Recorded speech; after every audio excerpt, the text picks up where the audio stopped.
বৈষম্য বিরোধী ছাত্র আন্দোলন চলাকালে পুলিশের গুলিতে মারা যান শত শত শিক্ষার্থী ও সাধারণ মানুষ। আন্দোলনে শিক্ষার্থীদের তাজা রক্তেও মন ভেজেনি ফ্যাসিস্ট হাসিনার। বিভিন্ন জায়গায় হামলা, গ্রেপ্তার ও গুলির সরাসরি নির্দেশ দিতেন শেখ হাসিনা। এমনই একটি কল রেকর্ড এখন দেশ টিভির হাতে, যেখানে দেখা যায় ছাত্র আন্দোলনকে ঘিরে তৎকালীন স্বরাষ্ট্রমন্ত্রী আসাদুজ্জামান খান কামালকে পুলিশ দিয়ে ছাত্র জনতার মিছিলে গুলির নির্দেশ দেন শেখ হাসিনা। সেই নির্দেশনার কথা ফোন কল দিয়ে জানান শেখ হাসিনার ব্যক্তিগত সহকারী। আসসালামু আলাইকুম স্যার। জি আসসালাম স্যার, ওই একটা বিষয় একটু স্যার জানাই রাখি আপনাকে। মাননীয় প্রধানমন্ত্রী এখন একটা বিষয় আপনাকে জানাইতে বলছেন স্যার। সেটা হলো স্যার, ওই সালথায় যেসব বিএনপি জামাতের নেতা আছে এগুলোকে অ্যারেস্ট করে ফেলা, যেভাবেই হোক কিছু অ্যাকশন এখনই ওই ওদের বাড়ি আমি এখনই নিচ্ছি। আর পলিটিক্যালি স্যার ওরা যেহেতু পূর্বে আমাদেরও একই রোল এখন। ওকে, ঠিক আছে। কোনো জায়গায় হামলা হলে সেখানকার বিএনপি জামায়াত নেতাদের বাড়িতে পাল্টা হামলার নির্দেশ দেওয়া হয়।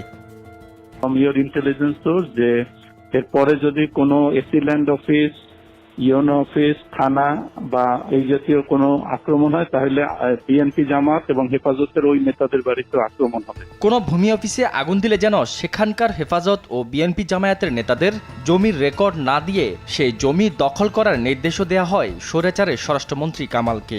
যে সকল ভূমি অফিসে জমির রেজিস্ট্রি, দলিলপত্র যেগুলা এই হেফাজত জামাত নষ্ট করবে, একইভাবে তারা কিন্তু ওই তাদের জমি জমা আর পাবে না। জমি জমা হিসাব, দলিলপত্র তারা পাবে না বা রেকর্ডপত্র আমরা আর দেব না।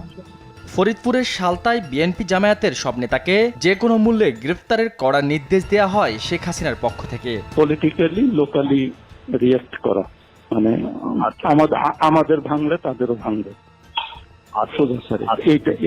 এইগুলো আর স্যার ওই একইভাবে আপনাদের পলিটিক্যাল সিস্টেম এগুলো সব থেকে জানান। এই সালতায় যেভাবে হোক বেশ কিছু অ্যারেস্ট এখন হয়ে যায় বাড়ি। শুধু তাই নয়, কোন মামলায় কাকে গ্রেফতার করবে, কার নামে চার্জশিট তৈরি করবে সেই নির্দেশনাও বিনা বাক্যে মাথা পেতে নেন সাবেক স্বরাষ্ট্রমন্ত্রী কামাল।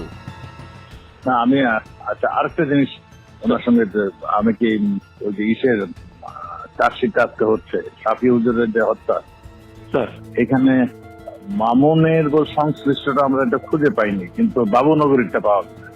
স্যার ওনাকে একটু জানাই দিন, তাহলে আমরা চার্জশিটটা রেডি করি।